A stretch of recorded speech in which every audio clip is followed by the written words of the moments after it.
Harga cabai di pasar tradisional Kota Lubuk Linggau akhirnya mengalami penurunan signifikan setelah beberapa waktu mengalami kenaikan harga yang cukup tinggi. Saat ini, harga cabai telah turun menjadi sekitar Rp40.000 per kilogramnya. Sedangkan cabai setan atau cabai rawit turun menjadi sekitar Rp35.000 per kilogramnya. Penurunan harga cabai ini tentunya sangat disambut baik oleh masyarakat terutama Kota Lubuk Linggau, terutama para ibu rumah tangga yang menggunakan cabai sebagai salah satu bahan masakan sehari-hari.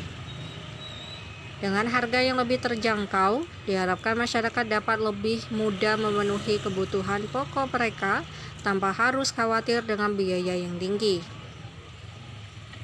Selain cabai, harga tomat pun juga mengalami penurunan.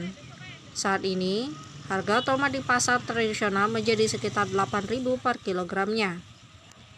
Penurunan harga tomat ini juga sangat membantu masyarakat dalam memenuhi kebutuhan mereka akan buah tomat yang segar dan juga berkualitas. Dengan penurunan harga cabai dan juga tomat, diharapkan masyarakat dapat lebih mudah dalam memenuhi kebutuhan pokok mereka dan dapat meningkatkan kesejahteraan hidup mereka.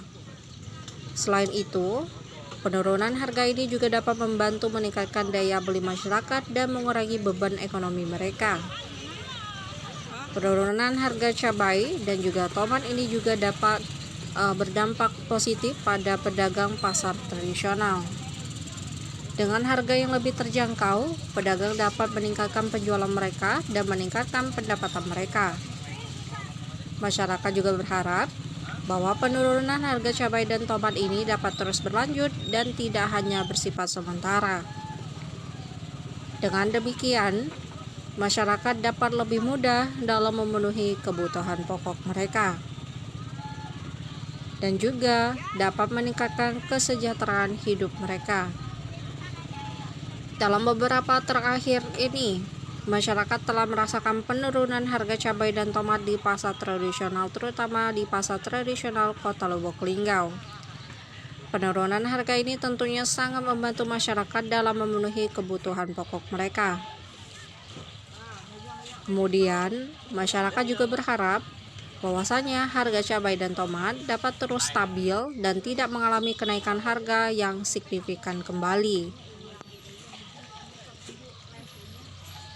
Penurunan harga cabai dan juga tomat ini tentu menjadi kabar yang baik bagi masyarakat dan juga dapat membantu meningkatkan kesejahteraan hidup mereka.